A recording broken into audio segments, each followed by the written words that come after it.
اسے لگا کہ اس کے والدین نے اسے کسی جزیرے کے کنارے لا کھڑا کیا ہے جہاں سے آگے پوری دنیا بستی ہے اور وہ تنہا بس یک ٹک دیکھے جا رہی ہے۔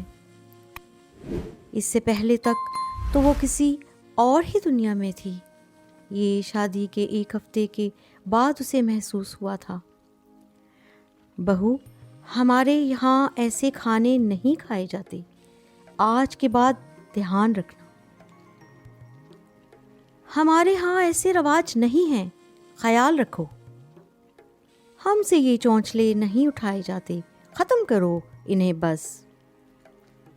شروع دن سے اس نے ہمارے ہاں ایک تواتر سے سنا اور وہ سمجھ نہیں سکی کہ جو ان کا ہمارا ہے وہ اس کا میرا کیوں نہیں۔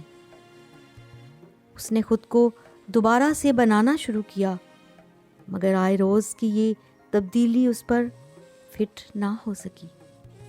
اس نے راستہ بدلنا چاہا تو بری کہلائی۔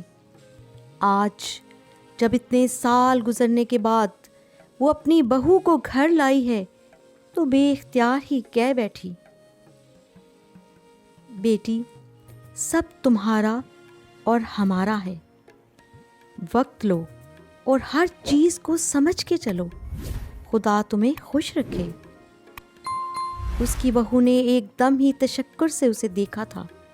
وہ مسکرا دی۔ وقت، ہاں بس وقت ہی تو چاہیے ہوتا ہے۔ گھرانہ ٹی وی